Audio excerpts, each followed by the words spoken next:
लोगों के पास कुछ पेमेंट्स आते हैं और उनका अकाउंट फ्रीज हो जाता है और उन्हें समझ में नहीं आता कि उनका अकाउंट फ्रीज क्यों हो गया।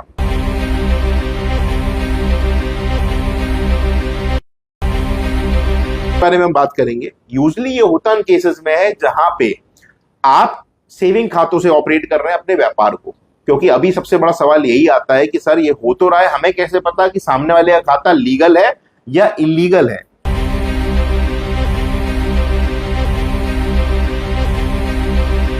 सबसे महत्वपूर्ण चीज है कि वो उन खातों को सीज करते हैं जो सेविंग खाते होते हैं, और सेविंग खातों में पैसा आप व्यापार का ले लेते हो। स्टार्ट। दोस्तों, आजकल हम एक नए तरीके के फ्रॉड्स देख रहे हैं, वो स्कैम्स शायद जिनके बारे में आपको जानकारी हो या ना हो। मैं देख रहा हूं लोगों के पास कुछ पेमेंट्स आते हैं और उनका अकाउंट फ्रीज हो जाता है और उन्हें समझ में नहीं आता कि उनका अकाउंट फ्रीज क्यों हो गया। क्या आपके साथ भी ऐसा कई बार हुआ है, या आपके साथ ऐसा कभी भी हुआ है या हो सकता है? इसके बारे में हम आज इस बार बात करने वाले हैं। साथियों, होता क्या है कि एक कॉन्सेप्ट होता है मनी लॉन्ड्रिंग, जिसको हम कहते हैं कि पैसा जो इलीगल पैसा है वो अकाउंट से थ्रू रूट होना।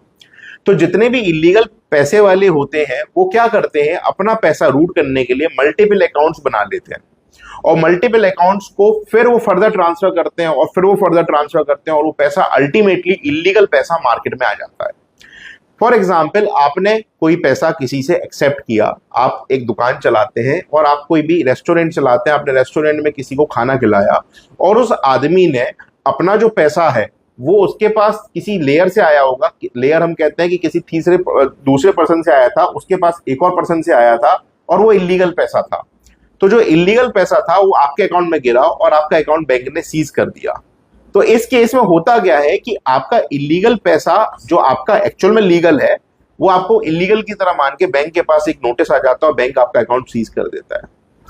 होता है ये किन केसेस में, इसके बारे में हम बात करेंगे। यूजली ये होता इन केसेस में है जहां पे आप सेविंग खातों से ऑपरेट कर रहे हैं अपने व्यापार को, क्योंकि अभी सबसे बड़ा सवाल यही आता है कि सर ये हो तो रहा है, हमें कैसे पता कि सामने वाले का खाता लीगल है या इलीगल है।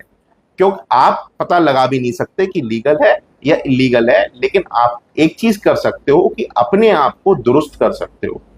सबसे महत्वपूर्ण चीज है कि वो उन खातों को सीज करते हैं जो सेविंग खाते होते हैं, और सेविंग खातों में पैसा आप व्यापार का ले लेते हो।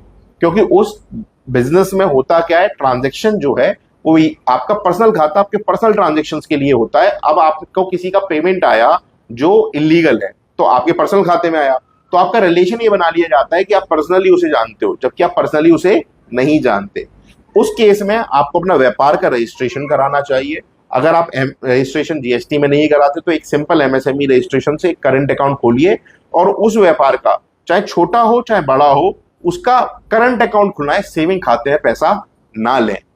ऐसे आपका होगा क्या, किसी भी लेयर से आया हो, हम लेयर कैसे कहते हैं, एक आदमी ने दूसरे को किया, दूसरे ने तीसरे को किया, तीसरे ने चौथे को किया, तो पहले वाले ने इसको डायरेक्टली किया, इसे कहते हैं फर्स्ट लेयर। फर्स्ट लेयर क्या, दूसरे को किया सेकेंड लेयर, फिर एक और को किया थर्ड लेयर। ऐसे 7 लेयर तक हमारा पैसा रोटेट हो सकता है, 8 लेयर तक हो सकता है। 4 लेयर तक बहुत स्ट्रेस है, 4 लेयर तक आपका खाता सीज होने के चांसेस बहुत ज्यादा है। इसलिए आप ये ध्यान रखें कि अगर आप व्यापार या कोई भी ऐसा बिजनेस कर रहे हैं तो सबसे पहले अपना एक रजिस्ट्रेशन लेके करंट अकाउंट खोलें।